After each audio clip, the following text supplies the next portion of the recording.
কিন্তু 100 বছরে মমতা ব্যানার্জি একটাই আছে। 100 বছরে ভুল বললাম, পরের 100তে আসবে কিনা সন্দেহ আছে। ফলে মমতা ব্যানার্জি কেউ হতে পারে না। মমতা ব্যানার্জি হতে আমি পারবো না, আই এম সরি।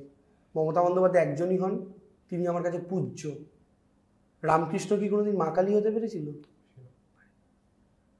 রামকৃষ্ণর কালী ভক্তির জন্য রামকৃষ্ণের অনেক ভক্ত তৈরি হয়েছে। হয়তো আমাকে 10টা লোক ভালোবাসে, তার একটাই কারণ, আমার কালী ভক্তি।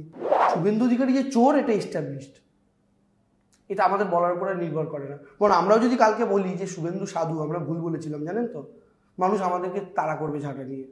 আর যে কোনো দল যখন ক্ষমতায় থাকে না, তখন দেখবে এই গুড় ফেলে দিলে চতুর্দিকে যেমন পিঁপড়ের ভিড় হয়, তেমন একটা রাজনৈতিক দল যখন ক্ষমতায় থাকে তার চতুর্দিকে এরকম ক্ষমতালোভী মানুষের ভিড় হয়। এনিহাও তোমার বাবা কি সরকারি চাকরি করেন? না। আমার বাবাও করেন না। কেন বলো তো? তোমার আমার কারোর বাবাই করে না, কারণ আমার বাবাও তোমার বাবাও কেউ সিপিএম করতো না। আগের ব্যাপার আর পার্থ চ্যাটার্জির ব্যাপারের মধ্যে কোনো তফাৎ নেই। পার্থ চ্যাটার্জি হয়তো পয়সা নিয়ে দিয়েছেন, প্রমাণ হবে কি হবে না আমি জানি না। আর সিপিএম এর লোকেরা তার বাড়ির লোক কমরেড কিনে এটা দেখে দিত। মেধা দুই জায়গাতেই কম্প্রোমাইজ হয়েছে, যদি হয়ে থাকে। ডিফারেন্স একটাই, যে কেউ পয়সা দিয়ে করেছে আর কেউ পার্টি করে কিনে ওটা দেখে করেছে। করার পর তারপরে চাকরি পাওয়ার পর সারা জীবনের লেভি সিস্টেমের মাধ্যমে সেই টাকাটা আস্তে আস্তে নিয়েছে। অভিজিৎ গঙ্গোপাধ্যায় চাকরি খাওয়ার যে পুরস্কারটা পেয়েছেন ভারতীয় জনতা পার্টির টিকিটের মূল্য, সেইটা দেখে আরো অনেকে অনুপ্রাণিত হচ্ছেন। সেই অনুপ্রেরণায় একই পথে হাঁটতে চাইছেন, ভাবছেন অভিজিৎ দা যদি তমলুক পেতে পারে, আমি বিধানসভায় ভবানীপুর কেন নয়। এই যে একটা একটা করে গ্রুপ যে আজকে পথে বসছে, কেউ যখন পথে বসেনি তখন এটা প্রত্যেকে বলতো না এই হয়েছে ওই হয়েছে, দুর্নীতি হয়েছে, নিশ্চয়ই হয়েছে। যেই নিজেদের ওপরে ক্ষোভটা পড়লো, সেদিনকে কিন্তু এরা একে একে বুঝতে পারলো না আমরা তৃণমূলকে ভুল অ্যালিগেশন দিয়েছিলাম। সত্যি সত্যি আমাকে পুরোনো দিনের সিনেমার মতো হতে হচ্ছে, ডিরায় ঢুকতে হচ্ছে। ওই ওখানে যেমন নায়িকাকে বাঁচানোর গল্প হয়, আমার তো নায়িকা নেই, কিন্তু আমাকে তমলুককে বাঁচাতে হবে। আমার তো তমলুকই নায়িকা, তাকে উদ্ধার করতে হবে শুভেন্দু অধিকারীর হাত থেকে। তারপরে বয়স তো পড়ে আছে। এখনকার দিনে পলিটিক্সে যা দেখছি, বয়সকালেও তো কারোর প্রেমিকার অভাব হচ্ছে না।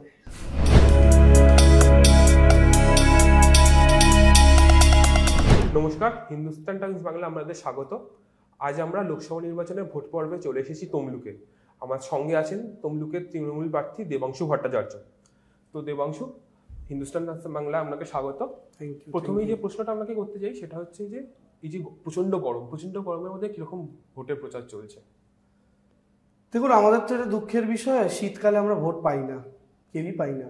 যারা প্রচার করে তাদেরও কষ্ট, যারা ভোটে লড়ে তাদেরও কষ্ট, দলের কর্মীদেরও কষ্ট, সাধারণ মানুষেরও কষ্ট। আর তার উপরে যদি এরকম একটা কেন্দ্রীয় সরকার থাকে যাদের অঙ্গুলি হেলনে এই গরমের মধ্যে 7 দফায় নির্বাচন, তাহলে বুঝতেই পারছেন যাদের শেষের দিকে নির্বাচন তাদের গোটা প্রায় 2 মাস 2.5 মাস ধরে ভোটের টেম্পোটা দূরে রাখতে হয় এই গরমের মধ্যে। এটা উভয় সমস্ত রাজনৈতিক দলের জন্যই কষ্টকর, শুধু আমাদের জন্য নয়। ফলে কষ্টের মধ্যেও করতে হচ্ছে। আমাদের তো 6ষ্ঠ দফা ভোট, মানে লাস্টের আগের দফা পর্যন্ত। ফলে গোটা গ্রীষ্মকালটাই আমাদের প্রচার চলে হয়তো বর্ষা ঢুকবে এমন টাইমে আমাদের ভোট। ফলে কষ্টকর খুব, সবারই কষ্ট হচ্ছে, কিন্তু তার মধ্যেও ভোট করতে হবে, কিছু করার নেই। তার মধ্যেও চেষ্টা চালাচ্ছি আমরা, প্রত্যেকে সাবধানতা বজায় রেখে চেষ্টা করছি যতদূর সম্ভব। আচ্ছা, তো তুমি প্রচারে কেমন সাড়া পাচ্ছ? আর এই রেসপেক্টে জিজ্ঞেস করতে চাইছি যে এসএসসি মামলার রায়টার পর কি তোমার কাজটা আরো কঠিন হয়ে গেছে? কারণ যেহেতু অভিজিৎ গাঙ্গুলি প্রথমে এই মামলায় সিবিআই তদন্ত নির্দেশ দিয়েছিলেন, আর তোমার এগেনস্টে যেহেতু সরাসরি লড়াইটা করছেন, আমার লড়াইটা সহজ হয়ে গেছে রায়টার পর। আচ্ছা, সহজ হয়েছে এই কারণে, কারণ আপনারা এভাবে দেখাতে চাইছেন ব্যাপারটাকে, বা সংবাদ মাধ্যম ব্যাপারটাকে এভাবে দেখাতে চাইছে যে অভিজিৎ গঙ্গোপাধ্যায় যে রায়টা দিয়ে গেছিলেন তিনি আজকে হয়তো জাজমেন্ট দেওয়ার জায়গায় নেই, বিচারপতি নেই, কিন্তু তিনি সেই জায়গা থেকে বেরিয়ে আসার পরেও তার রায়টা বহাল থাকছে, বা তার মতো করে রায় অন্যান্যরাও দিচ্ছে। ফলে অভিজিৎ গঙ্গোপাধ্যায় নির্দোষ ছিলেন, বা তিনি যেটা করেছিলেন আইনের পথেই করেছিলেন। কিন্তু ব্যাপারটা তো এরকম নয়। ব্যাপারটা হচ্ছে আসলে অভিজিৎ গঙ্গোপাধ্যায় চাকরি খাওয়ার যে পুরস্কারটা পেয়েছেন ভারতীয় জনতা পার্টির টিকিটের মূল্য, সেইটা দেখে আরো অনেকে অনুপ্রাণিত হচ্ছেন। সেই অনুপ্রেরণায় একই পথে হাঁটতে চাইছেন, ভাবছেন অভিজিৎ দা যদি তমলুক পেতে পারে, আমি বিধানসভায় ভবানীপুর কেন নয়। তো এই যে অনুপ্রেরণা, এই অনুপ্রেরণাটাই হচ্ছে আজকের দিনের যে সমস্ত যা দেখছেন তার ফসল। আমি এর বাইরে আর কিছু বলছি না। ফলে মানুষ বর্তমানে বিচার ব্যবস্থার যে খোল নলচেটা বদলে ফেলার সময় এসে গিয়েছে, এই বিষয়টা মানুষ বুঝতে পারছেন। আসলে একটা রাজনৈতিক দল সর্বগ্রাসী হয়ে গণতন্ত্রের 4টে স্তম্ভকেই যেভাবে চিবিয়ে খেয়েছে, তার মধ্যে যে বিচার ব্যবস্থাকেও তারা ছাড়েনি কোনোভাবে। যারা রাম মন্দিরে রায় দিচ্ছে তারপরে রাজ্যসভার মেম্বার হয়ে যাচ্ছে, বিজেপির পক্ষে জাজমেন্ট দিচ্ছে, তৃণমূলের বিরুদ্ধে জাজমেন্ট দিচ্ছে, বিজেপির তমলুকের ক্যান্ডিডেট হয়ে যাচ্ছে। এগুলো মানুষ দেখছে। ফলে আমার ধারণা এগুলো দেখার পর বিচার ব্যবস্থা সম্পর্কে মানুষের যে শ্রদ্ধা, সেটা যত আঘাতপ্রাপ্ত হচ্ছে তত মানুষ বেশি করে আমাদের দিকে ঝুঁকছে। আচ্ছা, তো তুমি সম্ভবত 2011 সালে মাধ্যমিক দিয়েছিলে, আমিও 11 সালে মাধ্যমিক দিয়েছিলাম। তো তুমি রাজনীতিতে এসছো, আমি মিডিয়াতে এসেছি। তো আমাদের প্রজন্মের একটা বড় যারা পড়ুয়া, যারা আমাদের সাথে পড়তো, তারা এমন একটা টাইমে বড় হয়ে চাকরির পরীক্ষা দিতে গেছে যেই সময়টা দুর্নীতি অভিযোগ উঠেছে। দুর্নীতি হয়েছে কি হয়নি সে আলাদা ব্যাপার, বাট দুর্নীতি অভিযোগ উঠছে। তো তোমার কি মনে হয় যে আমাদের সহপাঠী বা আমাদের বন্ধু বান্ধব যারা আছে তারা এই দুর্নীতির কারণে বা দুর্নীতি অভিযোগ ওঠার কারণে কোথাও তাদের কেরিয়ারটা খারাপ হয়ে গেছে, আর তুমি তাহলে তাদের উদ্দেশ্যে কি বার্তা দিতে চাও? মানে জাস্ট রাজনীতি, তুমি রাজনীতিকে একটা আমি মানছি, কিন্তু তার ঊর্ধ্বে উঠে জাস্ট আমার ধরো তোমার সহপাঠীর সঙ্গে দেখা হলো, সে বললো যে দুর্নীতির কারণে আমার এরকম চাকরিতে প্রবলেম হয়েছে, আমি পাচ্ছি না। সে হয়তো সে যোগ্যভাবেই পেয়েছিল, কিন্তু সে কোনোভাবে তার চাকরিটা চলে গেছে রায়ের পর। তো তুমি তাকে কি বলতে চাও? আমি তোমার একটা প্রশ্ন করছি, কিছু মনে করো না। এনিহাও তোমার বাবা কি সরকারি চাকরি করেন? না। আমার বাবাও করেন না। কেন বলো তো? তোমার আমার কারোর বাবাই করে না, কারণ আমার বাবাও তোমার বাবাও কেউ সিপিএম করতো না। তো ব্যাপারটা হচ্ছে, এটা আগের জেনারেশনটা দেখেছে, তো আগের জেনারেশন দেখার পরেই সিপিএমকে শূন্য করে দিয়েছে। ফলে আজকের জেনারেশন যে এমন কিছু দেখছে যে ব্যাপারটা হঠাৎ নতুন, সামথিং নিউ, ব্যাপারটা এরকম নয়। আগের ব্যাপার আর পার্থ চ্যাটার্জির ব্যাপারের মধ্যে কোনো তফাৎ নেই। পার্থ চ্যাটার্জি হয়তো পয়সা নিয়ে দিয়েছেন, প্রমাণ হবে কি হবে না আমি জানি না, আর সিপিএম এর লোকেরা তার বাড়ির লোক কম রেট কিনে এটা দেখে দিত। মেধা দুই জায়গাতেই কম্প্রোমাইজ হয়েছে যদি হয়ে থাকে। ডিফারেন্স একটাই, যে কেউ পয়সা দিয়ে করেছে আর কেউ পার্টি করে কিনে ওটা দেখে করেছে। করার পর তারপরে চাকরি পাওয়ার পর সারা জীবনের লেভি সিস্টেমের মাধ্যমে সেই টাকাটা আস্তে আস্তে নিয়েছে। এই শান্তনু কুন্তলরা হয়তো একবারে 5 লাখ টাকা নিয়ে চাকরি দিয়েছে, আর এরা এমন সিস্টেমে চাকরি দিয়েছে সরকারি চাকরি করার পর সারা জীবন লেভি দিতে হবে, তখন 5 লাখ না 15 লাখ টাকা সিস্টেম হয়ে গেছে। অর্থাৎ কেউ ফিক্সড সিস্টেমে করেছে, কেউ রেকারিং সিস্টেমে করেছে। ডিফারেন্স এখানে, এর বাইরে কিন্তু কিচ্ছু না। বাকি রইল আমাদের প্রজন্মের কথা। দেখো, যে কোনো জায়গাতেই অসৎ সিস্টেম থাকে। তুমি সাংবাদিকতা করছো, তুমি একটা প্যাশন নিয়ে সাংবাদিকতায় নেমেছো, আমি একটা প্যাশন নিয়ে পলিটিক্সে নেমেছি, কিন্তু তুমি বুকে হাত থেকে বলতে পারবে তোমাদের ভারতবর্ষে যত সাংবাদিক আছে তার মধ্যে হলুদ সাংবাদিকতা কেউ করে না? বলতে পারবে না। আছে। আমি রাজনীতি করি, বুকে হাত থেকে বলতে পারবো না। যে কাকুটা বাজারে বেগুন বিক্রি করছে, সে বুকে হাত থেকে বলতে পারবে আমার মতো সবাই টাটকা বেগুন বেচে, কেউ কানা বেগুন বেচে না? কেউ পারবে না। সমস্ত পেশায় খারাপ মানুষ আছে যারা খারাপ জিনিসটা গছাতে চায়, সমস্ত পেশায় খারাপ মানুষ আছে যারা কম্প্রোমাইজড হয়। যদি সেটা বেগুন বিক্রেতা কাকুর ক্ষেত্রে হতে পারে, সাংবাদিকের ক্ষেত্রে হতে পারে, উকিলের ক্ষেত্রে হতে পারে, ডাক্তারের ক্ষেত্রে হতে পারে, ইঞ্জিনিয়ারের ক্ষেত্রে হতে পারে, why not in the case of politicians? রাজনীতিবিদরা তো মঙ্গল গ্রহের নয়, সমাজেরই রিফ্লেকশন। তো এই সমাজের রিফ্লেকশন যদি হয়, সমাজের আর 5টা ক্ষেত্রে যা স্যাম্পল সাইজ দিলে তোমার যত শতাংশ এরর বেরোবে, রাজনীতিবিদদের ক্ষেত্রে তত বেরোবে। মুশকিল হচ্ছে রাজনীতিবিদদের নিয়ে আলোচনা বেশি হয়, তোমরা পলিটিশিয়ানদের নিয়ে আলোচনা করলে তোমাদের ভিউ বেশি, টিআরপি বেশি, তোমাদের লোক দেখবে বেশি। তুমি যদি বেগুন বেচা কাকুকে নিয়ে করো, কেউ তো দেখবে না যে ওইখানে হপ্তা বাজারের কাকু কানা বেগুন গছিয়ে দিলেন মালতীবাসীকে। তুমি যদি খবর করো, দেখবে? কেউ দেখবে না। তো পলিটিশিয়ানদের নিয়ে তোমরা করছো, তাই লোকজন দেখছে। তো সেই খারাপ পলিটিশিয়ান যেমন আছে, তেমন ভালো মানুষও রয়েছে। মমতা বন্দ্যোপাধ্যায়ের মতো ব্যক্তিরাও রয়েছে। তো যেই সমস্ত মানুষগুলোর জন্য আজকে বাংলার মানুষ ভালো আছেন, একটা গোটা সিস্টেম দৌড়চ্ছে। তোমার আমার ভাই বোনেরা স্কুলে গেলে মিড ডে মিলে মুরগির মাংস পাচ্ছে, জুতো মোজা বই খাতা আমরা পেয়েছি। সিপিএমের সময় বাবার কাছে ঠ্যাঙানি খেয়েছিলাম সাইকেল চাইছিলাম বলে। তারপর অনেক কষ্ট করে শেষে দেখলাম আমার পৈতের সময় গিফট পেয়েছি সাইকেল, ওটাই আমার সাইকেল চাওয়ার স্বপ্ন পূরণ হলো। আজকে ছেলে মেয়েদের কান্নাকাটি করতে হয়, বাবা মায়ের কাছে একটা সাইকেল দাও, সরকার দিচ্ছে। এটাও শিক্ষা ব্যবস্থা। কন্যাশ্রী প্রকল্পের মাধ্যমে নারী শিক্ষার হার বেড়েছে, এটাও শিক্ষা ব্যবস্থাকে পুষ্ট করেছে। বাচ্চা ছেলেমেয়েগুলো যে স্কুলে যাচ্ছে, আজকে জুতো মোজা বই খাতা, স্কুলের ব্যাগ থেকে শুরু করে ইউনিফর্ম থেকে শুরু করে মাধ্যমিক উচ্চ মাধ্যমিকের টেস্ট পেপার, তোমায় আমায় তো নিজেকে কিনে পড়তে হচ্ছে টেস্ট পেপার। কেউ এবিটিএ করতো, কেউ WBTA করতো, আজকে সরকার টেস্ট পেপার দিচ্ছে। ক্লাস 12-এ উঠলে ট্যাব কেনার জন্য 10,000 টাকা দিচ্ছে। এগুলো তো শিক্ষা ব্যবস্থার পার্ট। ফলে শিক্ষা ব্যবস্থার শুধু 10% অংশ পার্থ চট্টোপাধ্যায়, কুন্তল, শান্তনু এটা দেখিয়ে এই যে 90% ক্ষেত্রে একটা সরকার শিক্ষা ব্যবস্থা নিয়ে কাজ করলো, এইটাকে যারা গুলিয়ে দিতে চাইছে, আমার প্রতিবাদ তাদের বিরুদ্ধে। আচ্ছা, কিন্তু এটা কি তুমি মানবে যে একটা জায়গায় স্ক্রিনিং এর প্রবলেম ছিল, মানে দলের, আমি সরকারের একটা ব্যাপার বলছি আর দলের একটা ব্যাপার বলছি। এখন অবশ্যই পার্থ চট্টোপাধ্যায় বা শান্তনু কুন্তলদের বিরুদ্ধে ব্যবস্থাটা নেওয়া হয়েছে, কিন্তু সেটা সবকিছু দুর্নীতি অভিযোগটা সামনে আসার পর বা কেন্দ্রীয় এজেন্সির পদক্ষেপ করার পর। তো আমি একটা জিনিস জানতে চাই, মানে দলের কি পার্টিকুলারলি কিছু স্ক্রিনিং এর অভাব ছিল? স্পেশালি শান্তনু কুন্তল হয়তো একটু মানে পার্থ চট্টোপাধ্যায়ের মতন স্তরের নেতা না, পার্থ চট্টোপাধ্যায় একজন মন্ত্রী ছিলেন, তো সেখানে কিছু স্ক্রিনিং এর গন্ডগোল ছিল যে কারণে ব্যাপারটা এতদিন সামনে আসেনি কেন্দ্রীয় এজেন্সি পদক্ষেপ। তুমি কলকাতা মেট্রো উঠেছো? অবশ্যই।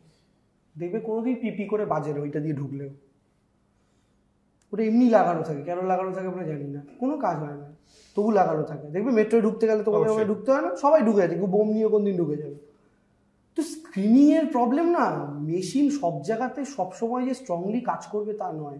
একটা রাজনৈতিক দল তো, এখন একটা রাজনৈতিক দল তো কর্পোরেট অফিস নয় যে কার্ড পাঞ্চ করে তুমি ঢুকলে কার্ড পাঞ্চ করে বেরোলে, এরকম হয় না। আর বিশেষ করে তৃণমূল কংগ্রেস, এটা তো সেই অর্থে রেজিমেন্টেড দল নয়, একটা আবেগ দিয়ে তৈরি রাজনৈতিক দল। ফলে এখানে আরেকটা জিনিস যেটা হয়, যে কোনো দল যখন ক্ষমতায় থাকে না, তখন দেখবে এই গুড় ফেলে দিলে চতুর্দিকে যেমন পিঁপড়ের ভিড় হয়, তেমন একটা রাজনৈতিক দল যখন ক্ষমতায় থাকে তার চতুর্দিকে এরকম ক্ষমতালোভী মানুষের ভিড় হয়। তো সেই ক্ষমতালোভী মানুষদের সবসময় স্ক্রিনিং করা পসিবল না। আজকে আমার মনের মধ্যে কি আছে, তুমি তো বিশ্বাস নিয়ে আমার পাশে বসে আছো, আমি যে পকেটে একটা ছুরি নিয়ে বসে নেই, ছেলেটা আজকে 3 বছর পর এসছে, 21-এ আমার ইন্টারভিউ করেছিল, ধরো তোমার উপর একটা আমার রাগ রয়ে গেছে, আমি এখন ঘাপ করে দিই ছুরিটা ঢুকিয়ে দিই, তুমি নিজেকে সেভ করার টাইমও পাবে না। কিন্তু তুমি কি নিয়ে বসেছো এখানে? বিশ্বাস নিয়ে। আমি দোকান থেকে মাল কিনছি, আমি আগে পয়সাটা দিচ্ছি এটা বিশ্বাস করে যে ও আমাকে মালটা দেবে, এটা বলবে না কই তুমি তো পয়সা দাওনি। চাইলে বলতেই পারে, আমার তো সিসিটিভি নেই যে মুদির দোকানে পয়সা দিয়েছি দেখা যাবে। ফলে গোটা পৃথিবী চলছে বিশ্বাসের ওপর, রাজনৈতিক দলও চলছে বিশ্বাসের ওপর। ফলে এখন 10টা মানুষ আমার দলে আছে, প্রতিনিয়ত তার উপর স্ক্রিনিং। ধরো পার্থ চট্টোপাধ্যায় তো আমার উচ্চসারী নেতা ছিলেন, তার ওপরই তো স্ক্রিনিং এর দায়িত্ব ছিল। সে ছিল আমার শৃঙ্খলা রক্ষা কমিটির নেতা। তো সর্ষের মধ্যে ভূত থাকলে তুমি কি করবে? পার্থ চট্টোপাধ্যায় ইটসেলফ একজন বড় নেতা, যার দায়িত্বে রয়েছে স্ক্রিনিং করাটা, সেখানে তার স্ক্রিনিংও যে করার দরকার পড়বে এটা তো কারোর চিন্তা ভাবনার মধ্যে আসে না। ফলে অবশ্যই আমি একটা কথা বলছি, যে কোনো রাজনৈতিক দলের লুপহোলসগুলো থাকে, এবং আমি তো আজকের দিনেও বলছি, আজ থেকে 5 বছর পরও তৃণমূলে থাকবে, হয়তো আরো 2-1টা জায়গায় তুমি কখনো গোলযোগ পাবে, কিন্তু এইটুকু বলতে পারি, গোলযোগ মানে গোলযোগটা অ্যাজ হোল তৃণমূল কংগ্রেস নয়, ওটা তৃণমূল কংগ্রেসের পার্ট। যেমন আমাদের লাইফের পার্ট জ্বর সর্দি কাশি হওয়া, সারা জীবন আমরা কেউ জ্বরে পড়ে থাকি না, তেমন একটা রাজনৈতিক দলের ক্ষেত্রে এই অসুস্থতাগুলো আছে। শান্তনু, কুন্তল, পার্থ চট্টোপাধ্যায়ের মতো যাদেরকে আমরা দল থেকে সরিয়ে দিই। বিজেপির মতো আমরা ওই ভোকাল ফর করাপ্ট হই না, বিজেপির মতো আমরা তাদের হয়ে ব্যাট করি না। বিজেপি যেমন শুভেন্দুর হয়ে ব্যাট করে, নিজেরা চোর বলতো, বিজেপি যেমন আসামের মুখ্যমন্ত্রী হেমন্ত বিশ্ব শর্মার হয়ে ব্যাট করে, আজকে অজিত পাওয়ারের হয়ে ব্যাট করছে, এদেরকে চোর বলেছিল। আমরা কিন্তু এদের কারোর হয়ে ব্যাট করি না, আমরা অভিযোগ আসা মতো তাদেরকে দল থেকে সরাই। দল থেকে সরাতে কেন পারি? কারণ স্ক্রিনিংয়ের ক্ষেত্রে দুর্বলতা থেকে গেলেও আমাদের কিন্তু ওই মশা মারার যে ব্যাটটা, ওটা খুব স্ট্রং। ফলে আমরা সঠিক টাইমে ব্যাটটা চালাতে পারছি, বাকি রাজনৈতিক দল পারছে না। আচ্ছা, তুমি শুভেন্দু অধিকারী কথা বললে, তো এখানে একটা বলতে চাইছি, রিসেন্টলি একটা অডিও ভাইরাল হয়েছে যেখানে বলছে যে শুভেন্দু অধিকারীর কথায় 12 লাখ টাকা দিয়ে শিক্ষকতা চাকরি পেয়েছিল। তো এইটা নিয়ে একটা দীপেন্দু অধিকারীর সঙ্গে কথা হয়েছিল বলে, তো এইটা নিয়ে তোমরা কিভাবে দেখছো? আর আগের দিন মমতা বন্দ্যোপাধ্যায় তোমার প্রচারে এসে নাম না করেই বলেছেন ঝাড়গ্রামে কে চাকরি বিক্রি করতে সেটা সবাই জানে, তো এইটা নিয়ে তোমরা কি ভাবছো? প্রচারে কি আরো বেশি করে আনবে? দেখুন, চাকরি চুরি যদি সত্যি হয়ে থাকে তাহলে তার এপিসেন্টার হচ্ছে পূর্ব মেদিনীপুর, এবং সেই পূর্ব মেদিনীপুরের চাকরি বিক্রির নায়কের নাম শুভেন্দু অধিকারী। সেটা আমাকে জিজ্ঞেস করতে হবে না। আপনারা এসছেন এখানে কষ্ট করে তমলুকে আমার ইন্টারভিউ করতে, আর একটু কষ্ট করে এখানকার আদি বিজেপি নেতাদের সাথে চুপি চুপি কথা বলে আসুন যে শুভেন্দু জয়েন করার আগে এই পূর্ব মেদিনীপুরে যে চাকরি চুরি হয়েছে কোন নেতার মাধ্যমে হয়েছে, কে মাথা ছিল। অন ক্যামেরা আগে বিজেপি নেতারা বলবে না, কারণ তারাও ভয় পায়, কিন্তু যারা পুরনো বিজেপিটা করছে তারা প্রত্যেকে আপনাকে আড়ালে বলবে, অফ ক্যামেরা বলবে যে শুভেন্দু অধিকারী। ফলে শুভেন্দু অধিকারী এখানে চাকরি চুরির মাথা। শুধু তাই নয়, আজকের দিনে দাঁড়িয়ে অভিজিৎ গঙ্গোপাধ্যায়ের সাথে এমন একজন লোক ঘুরে বেড়াচ্ছে যার ওয়াইফ এই অভিজিৎ গঙ্গোপাধ্যায়েরাই চাকরি হারিয়েছেন। এটা হচ্ছে অবস্থা। তো স্বাভাবিকভাবে এটা তো আমরা প্রচারে আনার দরকার, আমরা প্রচারে একটু যা আনছি, সাধারণ মানুষও সজাগ, তারা জানেন যে এখানে শুভেন্দু অধিকারী এতদিন কি করে গেছেন। শুভেন্দু অধিকারী যে চোর এটা এস্টাবলিশড, এটা আমাদের বলার উপরে নির্ভর করে না। বরং আমরাও যদি কালকে বলি যে শুভেন্দু সাধু, আমরা ভুল বলেছিলাম জানেন তো, মানুষ আমাদেরকে তাড়া করবে ঝাঁটা নিয়ে, বলবে তোর আগের কথাটা ঠিক, শুভেন্দু চোর, এটা এস্টাবলিশড। পূর্ব মেদিনীপুরের মানুষ যথা টাইমে জবাব দেবে। আচ্ছা, এসএসসি নিয়ে এটা আমি লাস্ট প্রশ্ন করছি, যে যোগ্য প্রার্থী এই হাইকোর্টের রায় চাকরি হারালো, সে যদি তোমার সামনে এসে বলে যে আমি যোগ্য প্রার্থী কিন্তু আমি কেন চাকরি হারালাম, তুমি তাকে কি রিপ্লাই দেবে? আমি বলবো এটাই বর্তমানে সিস্টেম, বুঝে দেখো কেন আমরা এই সিস্টেমটার বিরোধিতা করেছিলাম। বলে না পাশের বাড়িতে আগুন লেগেছে, আমার কি, বসে আছি। আমার ডান দিকের বাড়িতে আগুন লেগেছে, আমার কি, আমি বসে আছি। আর যেদিন আমার বাড়িতে আগুন লাগলো, ওই পাশের বাড়িগুলো বলছে আমাদের কি। এই যে একটা একটা করে গ্রুপ যে আজকে পথে বসছে, কেউ যখন পথে বসেনি তখন এরা প্রত্যেকে বলতো না এই হয়েছে, ওই হয়েছে, দুর্নীতি হয়েছে, নিশ্চয়ই হয়েছে। যেই নিজেদের ওপরে ক্ষোভটা পড়লো, সেদিনকে কিন্তু এরা একে একে বুঝতে পারলো না আমরা তৃণমূলকে ভুল অ্যালিগেশন দিয়েছিলাম। কারণ এরা প্রত্যেকে তো জানে যে ভাই আমি তো ঘুষ দিয়ে চাকরিটা পাইনি, তাহলে আমারটা কেন গেল। তার মানে নিশ্চয়ই হয় বিচার ব্যবস্থায় গলদ আছে, নাহলে সিস্টেমে গলদ আছে কিছু। প্রথম গ্রুপ গেল 65,000-এর গ্রুপ নিয়ে হুমকি দিচ্ছে। রিসেন্ট একটা গ্রুপের গেল আবার 26,000-এর। তো এই 26,000-এর যখন গেল মুড়ি এক করে দিল। প্রথমে বললো 5,000 লোক রয়েছে যাদের দুর্নীতি করে চাকরি পেয়েছে। তো 5,000 লোক দুর্নীতি করে চাকরি পেয়েছে বলার পর আমি 26,000-এর চাকরি খেয়ে নিলাম। 21,000-এর দোষ কি তাহলে? বাকি 21,000-কে বাঁচবে কে? তুমি আমায় বলো। ঠগ বাঁচতে গাঁও যায়, এর চাইতে ভালো বাগধারার উদাহরণ আর কি হতে পারে? তোমার একটা গোটা ক্লাস, ধরো মাধ্যমিকে তুমিও বসেছো, খুব কড়া গার্ড পড়ে, অন্য স্কুলে হয়। আর আমাদের সাথে পরীক্ষা দিতে বসতে হলে 1-2 ছেলেকে তো দেখতে, তুমিও দেখতে, আমিও দেখতাম, ঘাড় ঘুরিয়ে ভাই বল না 2-এর বিটা কি হবে, ও বলতো তো। তারপরে কেউ আবার কাগজ নিয়ে আসতো তো। আচ্ছা, তারা যদি ধরা পড়তো কি হতো? তাদের পরীক্ষাটা বাতিল হতো, অথবা তাদেরকে একটু শাস্তি দিত বা আধা ঘন্টা খাতা নিয়ে রাখতো। কোনোদিন তুমি আমি এরকম দেখেছি মাধ্যমিক উচ্চ মাধ্যমিক তুমি ভদ্রভাবে পরীক্ষা দিচ্ছি, তা আমার পাশে একজন চোতা নিয়ে এসে পরীক্ষা দিতে বসেছে, গোটা ক্লাসরুমে বা পরীক্ষা বাতিল করে দিয়েছে, গোটা মাধ্যমিক বাতিল করে দিয়েছে? হয়েছে কোনোদিন? এটা তো তাই হয়েছে। 5,000-এর বিরুদ্ধে অভিযোগ নিজেরা বলছে, কিন্তু বলছে 26,000-ই লাটে উঠুক। এটা কি করে একটা সিস্টেম হতে পারে? আমাদের প্রতিবাদটা তো এই জায়গায়। এইটাই তো বিচার, এই সিস্টেমটাই তো আমার মনে। এবং সবচেয়ে বড় কথা, শুভেন্দু অধিকারী এই জাজমেন্ট আসার 2 দিন আগে বলছে 2 দিনের মধ্যে একটা বোম ফাটবে, যাতে তৃণমূল সরকার নড়ে চড়ে যাবে। বিচারপতি কি জাজমেন্ট লিখছেন, সেটা তিনি জাজমেন্টটা টাইপ করার 2 দিন আগে শুভেন্দু অধিকারী জেগে যাচ্ছে। How is it possible?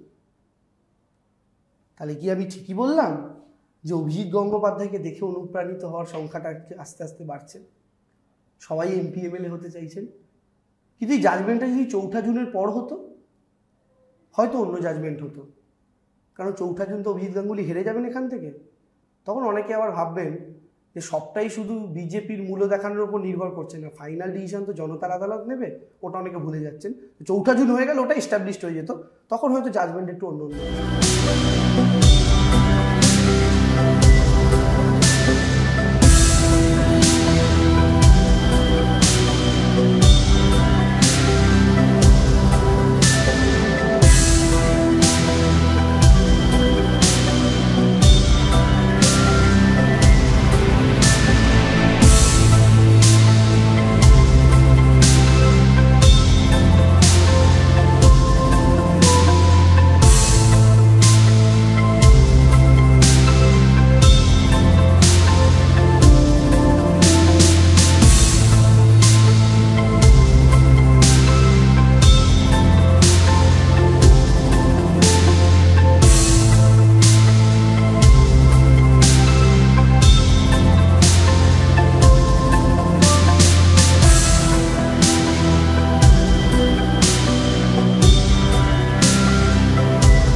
কেন্দ্র নিয়ে আসছে তমলুকে বিধানসভা ভোটের ফল অনুযায়ী তোমরা এখন বিধানসভা নিরিখে 4-3 ব্যবধানে এগিয়ে আছো।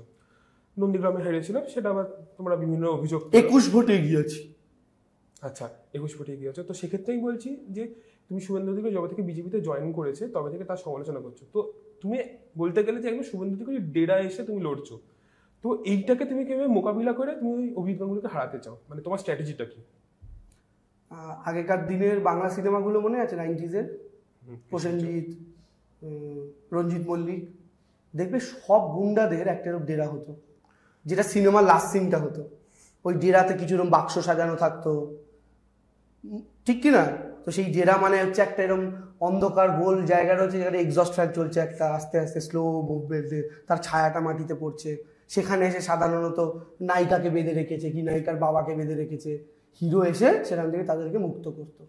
তুই যে ডেরা শব্দটা ব্যবহার করলে, এটা তখন ভেতর থেকে বেরোলো। কিন্তু ডেরা কি খুব একটা ভদ্রলোকের ক্ষেত্রে আমরা ইউজ করি?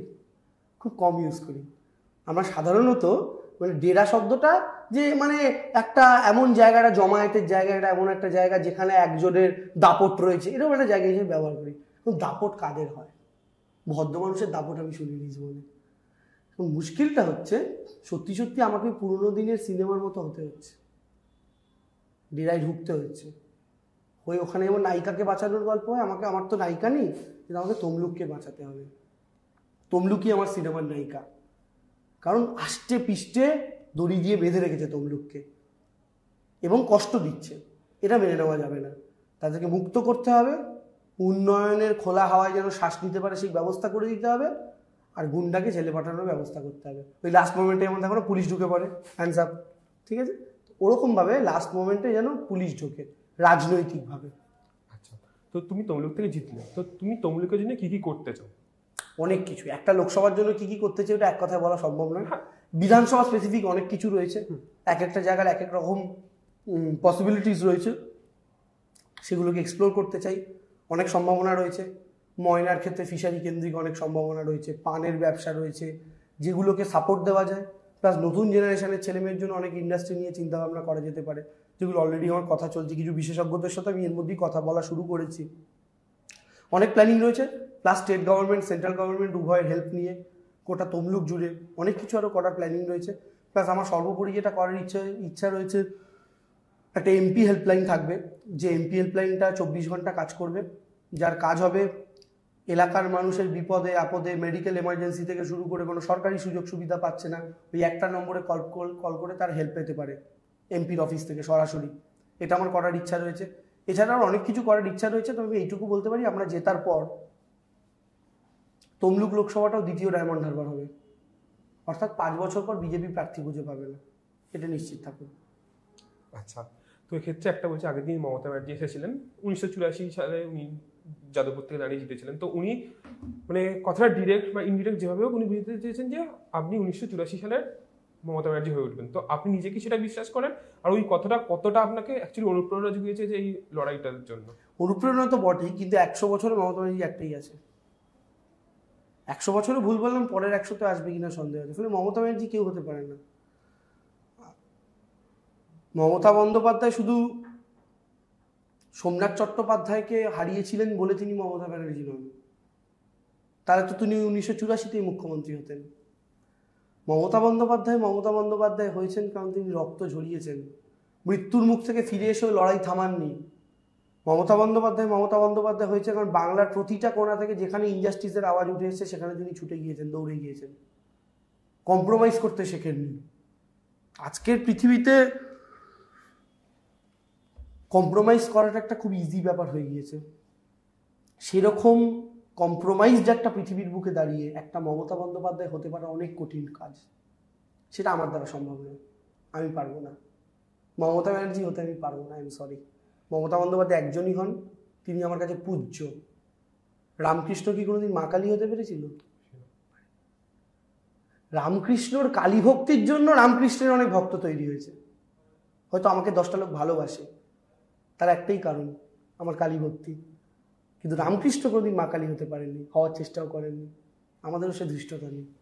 তুমি পার্টিকুলার যে কথাটা বললে যে 100 বছরে মমতা ব্যানার্জি আসবে না বা আরো 100 বছরে আসবে না, তুমি আমাদের সাথে 2021 সালে ইন্টারভিউটা হয়েছিল, তুমি সেখানে বলেছিলে যে মমতা ব্যানার্জির মতন মানুষ পৃথিবীতে আর আসবে না। এটা নিয়ে প্রচুর ট্রোলিং হয়েছে। তো আমি সেটাই বলতে চাইছি যে এই ট্রোলিংটা নিয়ে তুমি কি, মানে তুমি তো দেখেছো না, আমার কথাবার্তা নিতে এমনি প্রচুর ট্রোল মিন, তো ওরা তো বইয়ে তো রেকর্ড করছি। তুমি জানো এই রেকর্ডটায় তুমি আমি মিলে কত লোকের রুজির ব্যবস্থা করলাম জানো না? কত লোক বসে আছে, একটা দেবাংশুর ইন্টারভিউ আসবো, আমাদের কেটে কিছু বার করবো, করে একটু পেজের ভিউ বাড়াবো, ভিউ বাড়লে মনিটাইজেশন হবে, সেখান থেকে 2 পয়সা আসবে, কিংবা বিজেপি 2 টাকা দেবে যে বাইরে ভালো ভিডিও বানিয়েছিস। তো আমি এগুলো ছেড়ে রাখি। এরাই আমাকে পপুলার বানিয়েছে। আমাকে পপুলার কে করেছে? আমাকে তো ট্রোল মিমই পপুলার বানিয়েছে। ধরো দেবাংশুকে 10টা লোক চেনে 100টা লোকের মধ্যে, ট্রোল মিমের মাধ্যমে ওরা আরো 50টা লোকের কাছে পৌঁছে দিচ্ছে। যে 50টা লোক হয়তো আমায় চিনতই না, তারা যখন ট্রোল মিম দেখে আমায় চিনছে, তখন আমার নাম সার্চ করে আমার প্রোফাইলে আসছে, আমার ভিডিওস দেখছে, দেখে আমার ভক্ত হয়ে যাচ্ছে। ফলে আমার হয়ে ওরা কিন্তু সেলস ম্যানেজারের কাজটা করছে, আমি খুব খুশি। ফলে আমি এই সমস্তগুলো আগাগোড়াই অ্যাপ্রিসিয়েট করেছি, আরও করছি, এবং আমি সিপিএম বিজেপিকে অলওয়েজ বলি তোমরা আমাকে নিয়ে ট্রোল মিমটা থামিও না, আর তোমরা আমাকে নিয়ে ট্রোল মিম থামালে আমার মুশকিল হয়ে যাবে, আমাকে তখন আবার আর 4টে লোক পুষতে হবে আমার নেট মার্কেটিংয়ের জন্য, যেটা ফ্রিতে এখন হচ্ছে। আমি খুব খুশি। আচ্ছা, আমি আর একবার শুভেন্দু অধিকারীকে ফিরছি, এটা লাস্ট বার।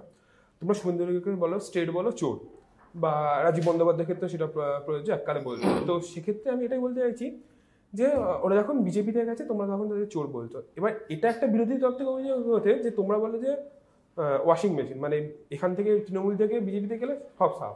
তো তারাই আবার একদিক থেকে বলছে তাহলে যখন তৃণমূলে থাকছে তখন চোর হচ্ছে না, বাট অন্য দলে গেলেই চোর হয়ে যাচ্ছে, তাহলে কি সেটা কি রিভার্স ওয়াশিং মেশিন? এবার আমি তোমার কথা বলছি, সিবিআইডি কাদের হাতে? বিজেপির হাতে। ম্যাক্সিমাম দুর্নীতি তো তারাই করছে। তাহলে লোকে পিঠ বাঁচানোর জন্য কোন দলে যেতে পারে? তৃণমূলে না বিজেপিতে? কেউ যদি দুর্নীতি করে থাকে, পিঠ বাঁচানোর জন্য যাত্রার অভিমুখটা অলওয়েজ বিজেপির দিকেই হয়। হেমন্ত বিশ্ব শর্মা কি চুরি করে বিজেপি থেকে কংগ্রেসে গেছে, না চুরি করে কংগ্রেস থেকে বিজেপিতে গেছে? অজিত পাওয়ার চুরি করে কি বিজেপি থেকে এনসিপিতে গেছে, না এনসিপি থেকে বিজেপিতে গেছে?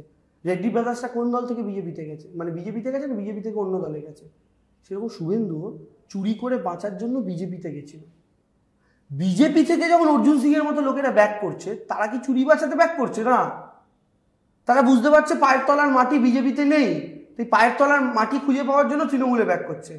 কিন্তু চুরি থেকে বাঁচার জন্য, চুরির দুর্নীতির অভিযোগ থেকে বাঁচার জন্য তারা প্রত্যেকে বিজেপিতে যাচ্ছে। তো ওয়াশিং মেশিন তো সেক্ষেত্রে অ্যাপ্লিকেবল, যেখানে আমি নিজেকে পরিষ্কার করার জন্য অন্য একটা দলে যাচ্ছি। অ্যাপ্লিকেবল তো এটা সেখানে। তৃণমূলে কেউ নিজেকে পরিষ্কার করতে আসছে না, তৃণমূল কংগ্রেসে আসছে পায়ের তলার মাটিটা খুঁজে পাওয়ার জন্য। বেসিক ডিফারেন্সটা এখানে, তাই আমরা ওয়াশিং মেশিন বিজেপি বলি। আচ্ছা, এখানে একটা রেখা পাচ্ছ তুমি ব্যক্তিগত তথ্যটা ফাঁস করে 2 লাখ ভোটে হারবে, আলোচনা করো না বেকার, কোনো ইয়ে নেই না। মানে আমি জাস্ট একটাই বলছি যে মানে একজন সে বিজেপি নেতা হতে পারে, বিজেপি সাংসদ হতে পারে, সে যদি মমতা ব্যানার্জি বা রাজ্য সরকার চালু করার প্রকল্পের কোনো মানে স্কিমে থাকে, সেটা কি ভুল? মানে সেটা কি মানে এরকম করে তার তথ্যটা বের করে দেওয়া উচিত? তুমি যে আজকে এখানে বসে আমায় বলো, আমি জানো তো আমি হিন্দুস্তান টাইমস বাংলা কিন্তু কাজ করি না, আমি পুরোনো ইন্টারভিউটা বারবার লোককে দেখাবো না, দেখুন দেখুন মিথ্যে বলছো, কাজ করে, আমার ইন্টারভিউ নিয়ে গেছে, বলবো কি বলবো না? অবশ্যই বলবো। তো তো কেউ যদি মঞ্চে দাঁড়িয়ে বলে মমতা ব্যানার্জির কি উন্নয়ন পেয়েছি আমরা, একটা দেখান তো। আর আমি দেখছি ও স্বাস্থ্যসাথী পেয়েছে, লক্ষ্মীর ভান্ডার পেয়েছে, দেখাবো না? তাহলে ওকে চুপ করতে বলুন, ও যেন মিথ্যাটা না বলে। মমতা ব্যানার্জি কোনো প্রকল্পের উন্নয়নের প্রকল্প পাইনি, এই মিথ্যাটা যখনই বলবো আমি তখনই তুলে তুলে দেখাবো, আবার দেখাবো, বললে সব কটার দেখাবো, সবার বার করবো, যারা যারা নিয়েছে। মিথ্যেটা তাহলে কেন বলছে যে আমি দিদির কোনো উন্নয়ন করেনি, কোনো প্রকল্প পাইনি, কে পেয়েছে বলুন? তো যখনই কে পেয়েছে বলুন প্রশ্নটা করবে, তখনই আমাকে পাল্টা দেখাতে হবে। প্রকল্প পাওয়াটা তো অন্যায় নয়, সরকারের প্রকল্প নেওয়াটাও অন্যায় নয়, কিন্তু নিয়ে মুখ মুছে ফেলে দেওয়াটা অন্যায়। কিছু লোক বিয়ে বাড়ি খেতে যাওয়ার সময় দেখবেন কিছু লোকের স্বভাব হয়, বিয়ে বাড়ি খাবে, খেয়ে দাঁতের কাঠি দিয়ে খোঁচাতে খোঁচাতে, দাদা পোস্তটা না একটু নুন কম হয়ে গেছে গো, ঠিক আছে? এরকম কিছু লোক সব জায়গায় থাকে। তো আমাদের বিরোধী দলের এরকম কিছু লোক আছে, তাদের জন্য পারফেক্ট, যেমন এরকম লোকেদের জন্য পারফেক্ট হচ্ছে যে নিমন্ত্রণই করা উচিত না কোনো বিয়ে বাড়িতে, এদের জন্য পারফেক্ট হচ্ছে তুলে তুলে দেখাও কি পেয়েছি। আচ্ছা, এবার একটু দেশের প্রসঙ্গে আসি। শেষ করতে হবে। আচ্ছা ঠিক আছে, বেশিক্ষণ আমি দুটো করবো, ঠিক আছে? দেশের প্রসঙ্গে আসি, সেটা হচ্ছে যে ইন্ডিয়া জোট তো এখানে হচ্ছে না ওয়েস্ট বেঙ্গলে। ধরো সব মিলিয়ে ক্ষমতা মানে মিলিয়ে ভোটের পর দেখা গেল যে ইন্ডিয়া জোট ক্ষমতাসীন সরকার করছে। তো তোমার কি তখন মনে হয় যে বাকি বিরোধীরা বলবে যে যেখানে তৃণমূল স্ট্রং সেখানে তো নিজেরাই লড়লো, আমার যে নীতিটা ছিল সেটা মানলো না, তো আমরা কেন তাদের তৃণমূলকে ইন্ডিয়া জোটে মেনে নেবো? তো সেটা নিয়ে তোমার কে বলবে এটা? মানে যারা যারা বাকি বিরোধীদের আছে ওদের বাকিরা পাত্তাই দেবে না। গুরুত্ব আছে ধনে পাতার ক্যাশ মেমো? হ্যাঁ, তৃণমূল কংগ্রেস সেকেন্ড বৃহত্তম রাজনৈতিক দল হবে ভারতবর্ষের মাটিতে। কি সিপিএম বললো, সিপিএম কেরালা থেকে যা সিট পাবে ওইটাই সিট ওদের, আর কোথাও সিট নাই। কেরালার বাইরে ওদের কিছু নাই। এই কি আর সিপিএম ছাড়া এই কথা কে বলবে? কংগ্রেস বলবে, কংগ্রেস অধীর চৌধুরী বলবে, সোনিয়া গান্ধীরা চাটি মেরে বলে চুপ করে চুপচাপ বসে গেলে লজিস্টটা দিচ্ছি খা বসে। আর অধীর চৌধুরী আগে জিতুক, বহরমপুরটা জিতুক, তারপর তো। তা আমার বক্তব্য হচ্ছে বলার মতো যে এই বঙ্গ কংগ্রেস, বঙ্গ সিপিএম, আর কেরালা সিপিএম ওই কথা বলতে আসবে না। বঙ্গ কংগ্রেস বঙ্গ সিপিএম। আর বঙ্গ কংগ্রেস বঙ্গ সিপিএম হচ্ছে ছোটোবেলায় তুমি আমি খেলতাম, খুব মা প্রতিবেশী কাকিমা বায়না করতো তার একদম ছোটো ছেলেটাকে খেলতে নিতে হবে, তার কথা ফেলতে পারতাম না, তখন তুমি আমি কি বলতাম, ও দুধ ভাত বলতাম। তো রাজনীতিতে সিপিএম কংগ্রেস দুধ ভাত, ওদের কথার কোনো গুরুত্ব নেই।